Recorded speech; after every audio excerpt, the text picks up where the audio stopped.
Assalamualaikum warahmatullahi wabarakatuh. Perkenalkan, nama saya Tendrian Farasia. Di video ini saya akan menjelaskan mengenai yang pertama, definisi dari murabaha, kemudian dasar hukum murabaha, dan rukun dan syarat jual beli murabaha, mekanisme murabaha dengan permintaan pembeli, serta aplikasi murabaha dalam lembaga keuangan syariah. Nah, yang pertama mengenai definisi dari murabaha. Apa sih murabaha itu? Nah, murabaha ini merupakan salah satu produk akad di dalam lembaga keuangan syariah. Nah, murabaha ini merupakan transaksi jual beli yang terjadi antara pihak bank dengan pihak nasabah. Jadi bank akan membelikan barang yang diinginkan oleh nasabah, kemudian nasabah membeli barang tersebut kepada bank dengan membayar harga barang tersebut ditambah margin keuntungan yang didapat bank atas penjualan barang tersebut kepada nasabah, dan hal ini keduanya itu disepakati oleh kedua belah pihak.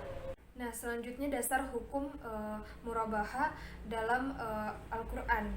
Di antaranya itu yang pertama Quran Surah Al-Baqarah ayat 275, di mana Allah Subhanahu wa taala berfirman, dan Allah telah menghalalkan jual beli dan mengharamkan riba. Jadi segala bentuk jual beli, selama tidak ada ayat secara khusus yang melarangkan hal tersebut, maka itu diperbolehkan dalam Islam.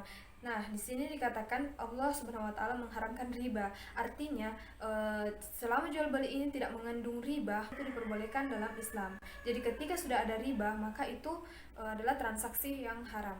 Dasar hukum yang kedua diantaranya itu Quran Surah An-Nisa ayat 29, yang dimana Allah Subhanahu wa taala berfirman, hai orang-orang yang beriman, janganlah kamu saling memakan harta sesamamu dengan jalan yang batil, kecuali dengan jalan perniagaan yang berlaku dengan suka sama suka di antara kamu. Dan janganlah kamu membunuh dirimu, sesungguhnya Allah Maha Penyayang kepadamu. Jadi Allah Subhanahu wa taala menegaskan kita tidak bisa mengambil harta orang lain kecuali kita mendapatkannya dengan cara melakukan transaksi penjualan, perniagaan. Nah, dalam hal ini juga kita perlu melakukan penjualan dengan cara yang baik, jujur, dan amanah. Dan penjualan itu juga tidak diperbolehkan ketika merugikan salah satu pihak. Dalam melakukan transaksi jual beli, entah itu pembeli ataupun penjual, itu harus sama-sama suka. Nah, selanjutnya rukun jual beli atau murabaha ini diantaranya itu yang pertama adanya penjual, yang kedua adanya pembeli, yang ketiga adanya barang yang akan dijual, yang keempat adanya harga, dan yang kelima adalah ijab kabul antara kedua belah pihak, penjual dan juga pembeli. Selanjutnya syarat dari murabaha itu sendiri. Yang pertama, pihak yang melakukan akad itu harus cakap hukum dan juga tidak melakukan transaksi secara terpaksa. Yang kedua, barang yang dijadikan objek transaksi itu harus halal dan juga jelas barangnya, tidak cacat, jelas jumlahnya, jelas ukurannya, dan lain sebagainya. Yang ketiga, harga barang itu dinyatakan secara transparan dan juga mekanisme transaksi pembayaran itu harus jelas. Yang kelima, pernyataan serah terima dalam ijab kabul itu harus dinyatakan secara jelas dengan menyebutkan secara spesifik pihak-pihak yang terlibat dalam berakad. Selanjutnya, murabaha dengan permintaan pembeli. Dalam hal ini ialah ketika seseorang yang menginginkan suatu produk, entah itu barang apapun, akan tetapi dia belum memiliki cukup uang untuk membeli barang tersebut, maka dia mengajukan permohonan kepada pihak bank untuk membeli barang tersebut. Kemudian pihak bank akan memberikan barang yang dia inginkan. Nah, pihak pembeli ini akan membeli barang tersebut kepada pihak bank dengan margin keuntungan yang telah disepakati antara penjual dan pembeli ini.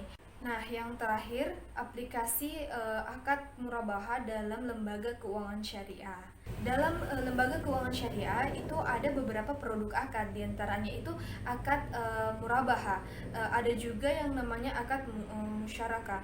Tapi dalam video ini saya akan menjelaskan akad murabaha dalam kepemilikan rumah atau KPR. Nah, contoh dalam hal ini itu misalnya seorang nasabah hendak membeli rumah dengan harga 100 juta dan dia mengajukan rumah ini kepada pihak bank. Nah, pihak bank akan membelikan rumah tersebut dengan perjanjian menentukan margin keuntungan yang akan didapatkan pihak bank. Misal keuntungan yang diterima bank berdasarkan kesepakatan antara kedua belah pihak dari harga rumah 100 juta itu sebanyak 10% dari 100 juta ini. Jadi keuntungan yang didapat pihak bank itu adalah sebanyak 10 juta.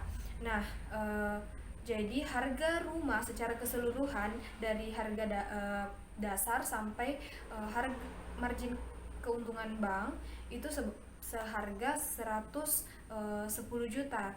Nah, 110 juta inilah yang diangsur oleh nasabah setiap bulan sampai waktu yang telah disepakati di awal. Saya kira itu mengenai pembahasan akad murabaha. Kurang lebihnya mohon dimaafkan. Saya Tianjung Farasia. Wassalamualaikum warahmatullahi wabarakatuh.